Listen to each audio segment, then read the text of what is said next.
Halo semua, Shalom. Tahun ini, Paroki Sakramen Maha Kudus genap berusia 25 tahun.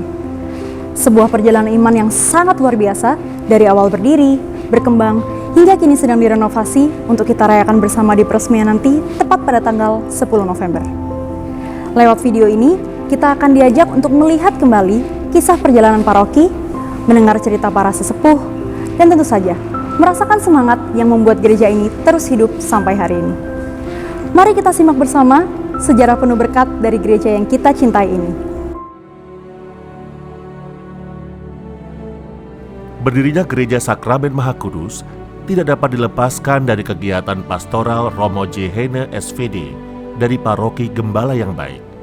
Sejak 1986, beliau mulai merasakan Gereja Gembala yang Baik sudah tidak mampu menampung melubernya umat yang menghadiri misa. Jadi pada tahun 1986 itu dari Gembala yang Baik, dari Gereja Gembala yang Baik itu sudah muncul ide atau gagasan untuk mendirikan tempat ibadah yang baru. Karena perkembangan umat begitu pesat sehingga gereja sudah tidak bisa menampung lagi kapasitas umat itu. Kemudian didirikanlah Gereja Salib Suci sebagai pemekarannya. Nah, itu pun masih belum mencukupi. Kemudian ada ide di sebelah barat Jalan Ayani itu akan didirikan gereja lagi. Nah, itulah Gereja Sakramen Maha Kudus yang tepatnya berada di Pagesangan. Jadi awalnya gereja ini dibangun, Romo Heine sama Pak Partrusto. Pak Trusto itu sebagai ketua dewan di GB membeli tanah di sini.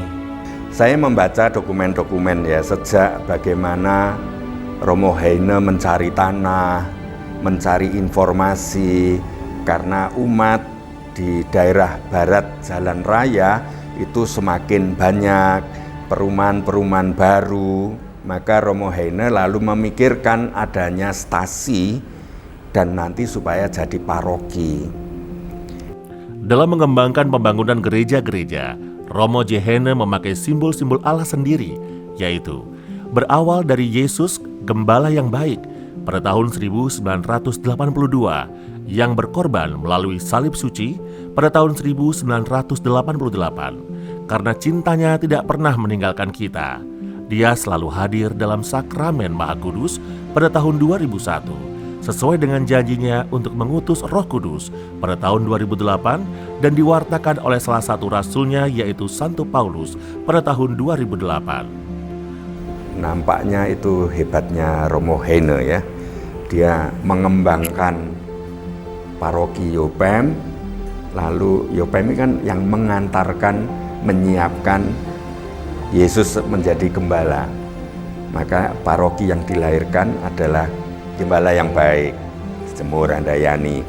Lalu salah satu stasi, jadi kita dulu kan salah satunya adalah wilayah 4-nya GYB dan juga ada wilayahnya Yopem gitu. Nah, sebelah barat lalu dari GYB ada diusulkan kepada uskup untuk didirikan stasi baru yang diusulkan namanya Sakramen Maha Kudus itu.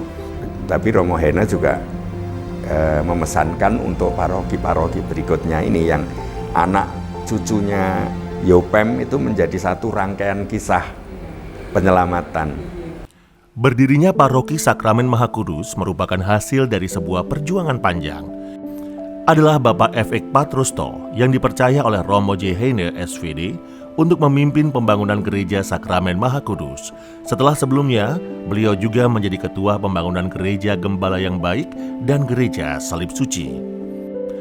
Perjuangan itu bermula dari sebidang tanah keuskupan seluas 7.000 meter persegi di desa Pagesangan yang kemudian ditambah dengan lahan baru seluas 10.000 meter persegi. Pada 9 Juli 1990, Dewan Paroki Gembala yang Baik mengajukan surat permohonan izin mendirikan gereja. Namun, pada 31 Januari 1991, permohonan izin ditolak.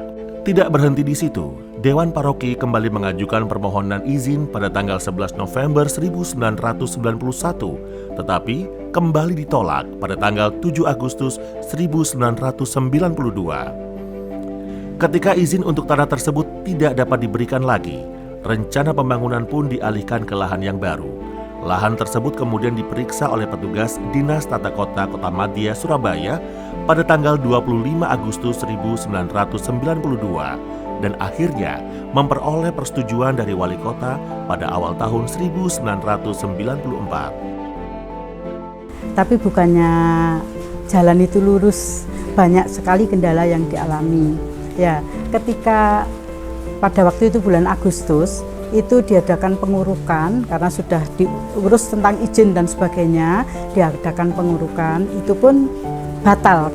Kemudian melalui pendekatan kepada Lurah Pagesangan, akhirnya berikutnya tanggal 2-nya itu tanggal 1 Agustus itu 1995. 2 Agustusnya mulai diuruk kembali karena sudah mendapatkan izin dari lurah setempat itu. Ya sedikit kendala ya, mungkin banyak yang kurang setuju adanya pembangunan gereja dan sebagainya, sehingga sedikit banyak akan mendapat tantangan dari warga setempat. Nah, maka tugas saya sebagai petugas keamanan wilayah waktu itu, saya bersama Daramil selalu mendampingi Pak Patrusto selaku ketua panitia itu kemana-mana, saya mendampingi beliau demi keselamatan ketua panitia. Maka kita juga selalu harus bersyukur, berterima kasih kepada para sesepuh, mereka tokoh-tokoh umat yang membantu Romo Heine waktu itu, dan juga untuk membantu perizinan ke desa, ke kecamatan, ke kantor pemerintahan, untuk supaya dapat berdirinya gereja ini. Pada tanggal 14 September 1995, peletakan batu pertama pun dilaksanakan, bertepatan dengan pesta ulang tahun Gereja Gembala yang Baik. Sebuah awal yang penuh harapan, namun perjalanan itu tak selalu mudah. Berbagai kendala kembali menghadang di tengah langkah iman ini. Pada waktu mau dibangun itu dilanjutkan, ya. Jadi karena belum ada jalan pemisah, maka muncullah masalah. Tidak diizinkan. Dengan segala daya upaya perjuangan tokoh-tokoh pada waktu itu, akhirnya kendala itu bisa diatasi. Dalam perjalanannya, setiap saat saya selalu mendapat informasi dari Bapak Ambia, Ketua Wilayah 1 Santo Blasius. Nah, itu memberikan informasi bahwa akan ada demo atau unjuk rasa dari warga. Dengan demikian, saya selaku petugas keamanan, saya antisipasi untuk mempersiapkan personil keamanan, yaitu dengan saya melapor ke atasan saya, Kapolres, Kapolwil, bahkan Kapolda. Demikian juga Daramil juga melaporkan ke Pak Danrem dan Pak Pangdam. Sehingga antisipasi petugas unjuk rasa tidak sampai terjadi, tidak sampai adanya konfrontasi fisik dan sebagainya, nggak ada ya. Pembangunan fisik gereja selesai pada tahun 1998 dan diberkati oleh Romo J. Heine SVD pada tanggal 19 April 1998 yang ditandai dengan perayaan Misa Kudus. Namun, saat itu gereja belum dapat diresmikan karena masih menunggu selesainya pembangunan masjid yang berada di depannya. Ya, sama-sama membangun, kemudian gereja Katolik jadi lebih dulu, tapi ya menunggu sampai masjid nasional itu jadi dulu gitu. Kita baru boleh. Dan katanya supaya bersama-sama, supaya selesai dulu Masjid Agung baru nanti ditempati. Terpaksa ya kita menunggu, baru dibentuklah Dewan Stasi. Nah, waktu Dewan Stasi itu Romo yang pertama itu adalah Romo Felix Mado, orang Flores dari GB. Kemudian nanti dilanjutkan dengan Romo Anton Kedang. Nah, waktu pertamanya itu Romo Felix minta saya untuk menjadi ketua Dewan Stasi. Sekretarisnya waktu itu Ibu Yanti. Ada lembaran sejarah baru di tingkat nasional ketika Gus Dur menjabat sebagai Presiden Republik Indonesia. Pada masa itu, Monsinyur J. Hadiwikarta PR, Uskup Surabaya, memiliki gagasan untuk meminta Presiden Kiai Haji Abdurrahman Wahid meresmikan gereja Katolik di Pagesangan. Dalam proses tersebut, Romo Eko Budi Susilo PR ditugaskan untuk datang ke Istana Negara.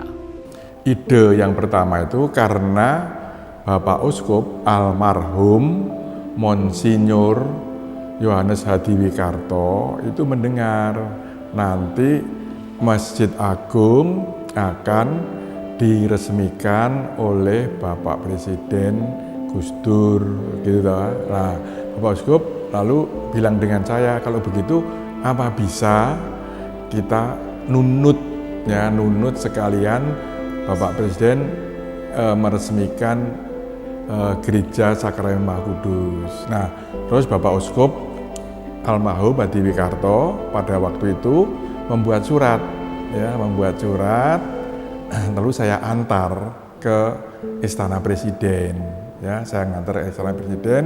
Waktu itu diantar oleh Romo Hadi, silat itu THM itu, tapi saya ditinggal.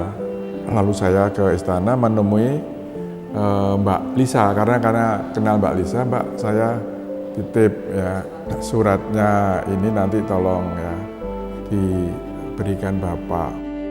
Nah di situ akhirnya keputusannya Gus Dur itu meresmikan pidato itu pakai teror, pidatonya di luar, semua di luar tanda tangannya prasasti di luar, semua di luar, tapi boleh orang banyak. Kita sudah siapkan prasasti untuk diteken di Masjid Agung, tetapi ternyata Presiden bilang saya harus ke sana.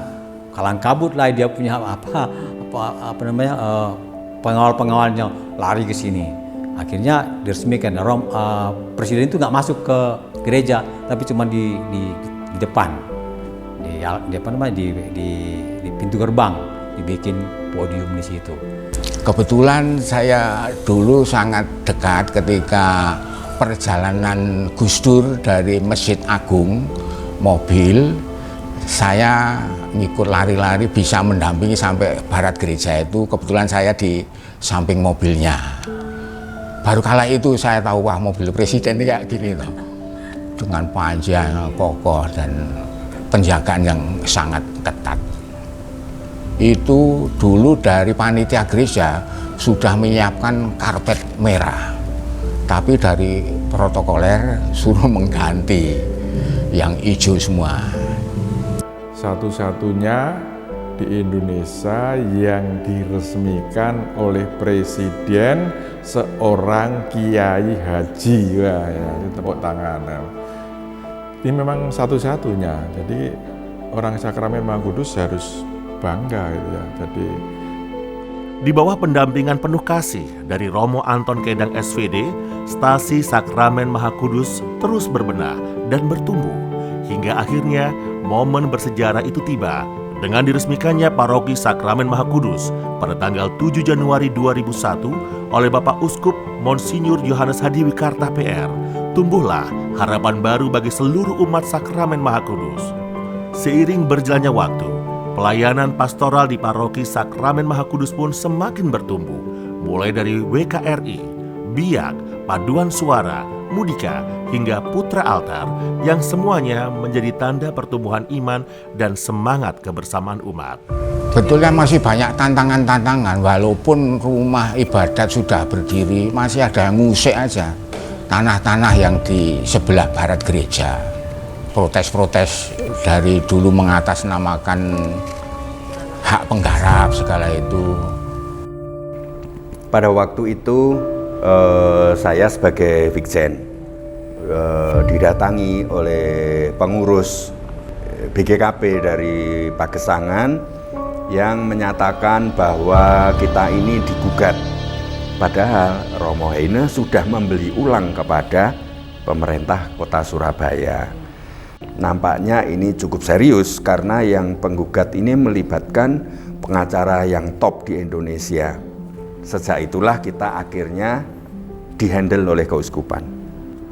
Kita membentuk tim penasihat hukum dan tim advokat untuk menangani kasus ini.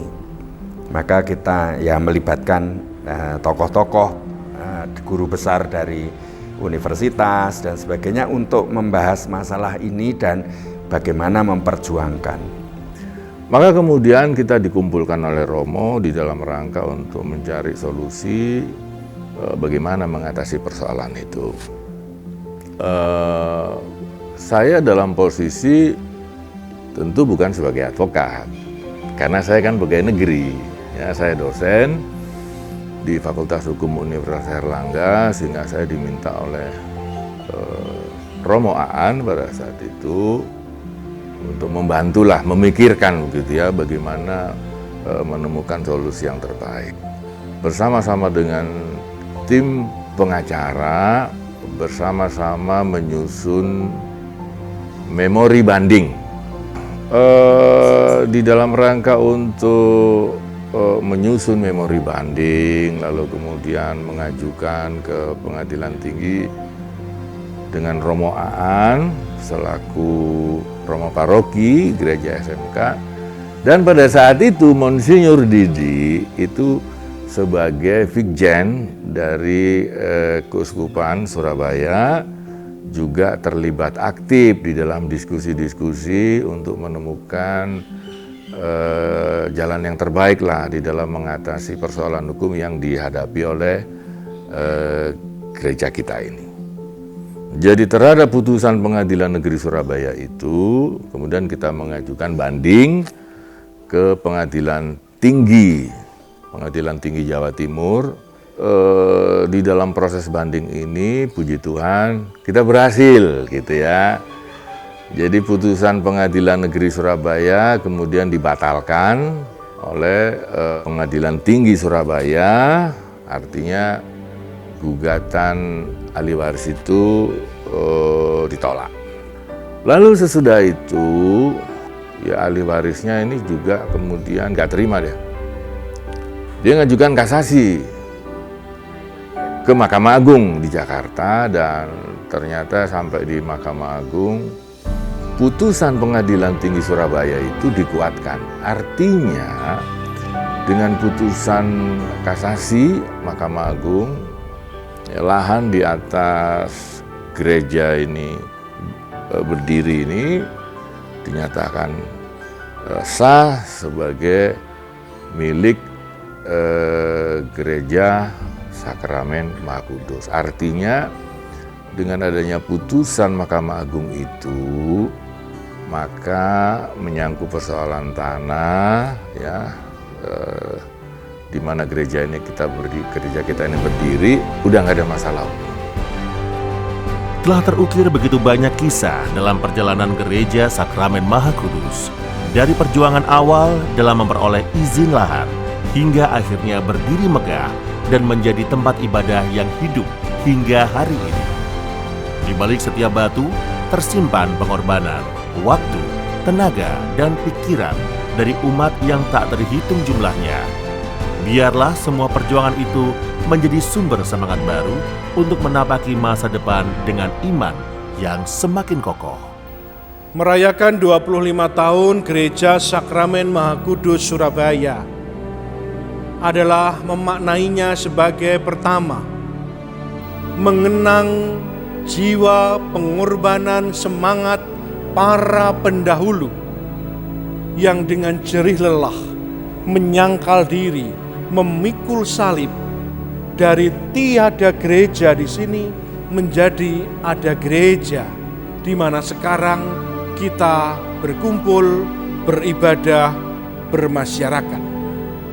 Yang kedua adalah menghadirkan kembali di masa ini semangat para pendahulu, para tokoh-tokoh pelaku sejarah, di mana dahulu berjuang, di mana pada dahulu merelakan dengan berbagai macam pengorbanan. Kita hidupkan kembali supaya kita, kaum muda, mulai dari anak-anak, remaja, orang muda Katolik, keluarga, yang selama 25 tahun yang lalu tidak menghadapi sejarah yang sama, saat ini menghidupi nilai-nilai pengorbanan dari para pendahulu.